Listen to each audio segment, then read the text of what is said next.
Et depuis hier soir, ce sont les bâtiments des Beaux-Arts à Paris qui sont occupés par des militants de Nuit debout. Quelques heures plus tôt, des affrontements avaient eu lieu dans le 7e arrondissement de la capitale. Nos équipes étaient sur place. Elles ont recueilli plusieurs témoignages de ceux qui aujourd'hui revendiquent clairement leur opposition aux forces de l'ordre. Reportage Clément Le Goff, Yann Moine, Nicolas Hauer.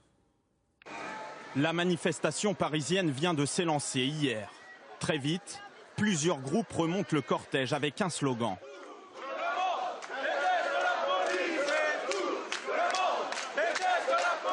Capuche, casque, lunettes ou même boucliers. Ils sont plusieurs dizaines à s'équiper pour en découdre. Leur cible, les policiers et les gendarmes mobiles. Dès qu'ils sont visibles, c'est l'affrontement. La plupart des casseurs refusent de parler aux journalistes, même d'être filmés. Sur le côté, nous rencontrons un lycéen. Lui manifeste depuis fin mars, mais à coups de pavé. Qu'est-ce que vous lancez exactement? On lance des cailloux, de tout. Des cailloux, de tout, des pavés. Tout ce qui vous passe sous la main? Ouais. Mais est-ce que vous êtes en colère contre la loi travail ou contre la police? Moi, je suis en colère contre les deux. Au début, j'étais en colère que contre la loi travail.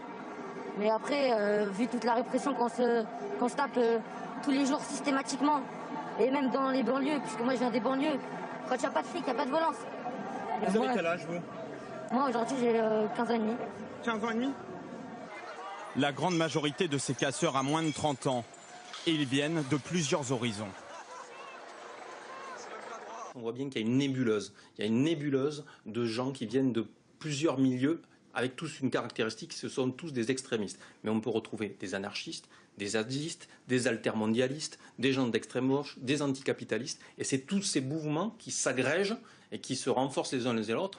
Et certains profils sont encore plus surprenants. Aux Invalides, il y a 10 jours, nous repérons deux jeunes, casquettes d'un syndicat de cadres sur la tête. Quelles sont leurs motivations? Eux disent être passés du syndicalisme au radicalisme. Vous êtes banquier. Moi, je travaille dans une banque. Et qu'est-ce qu'on fait dans une banque? On fait juste entretenir le système capitaliste. On ne fait rien d'autre que ça. Ben voilà, ça c'est une raison de révolte. Et qu'est-ce qui a été le déclic? Et après, quand on vient manifester, voilà, on se prend des coups, on nous empêche de manifester.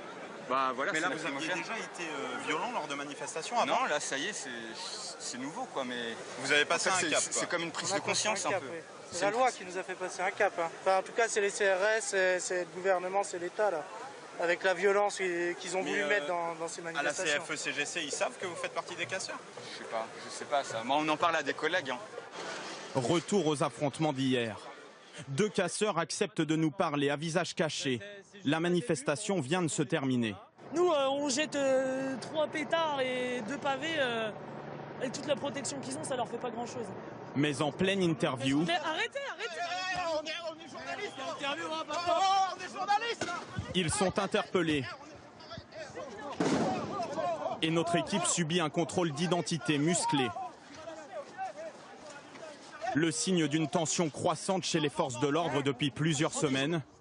Des dizaines de manifestants et au moins 300 CRS et gendarmes mobiles ont été blessés ces 2 derniers mois.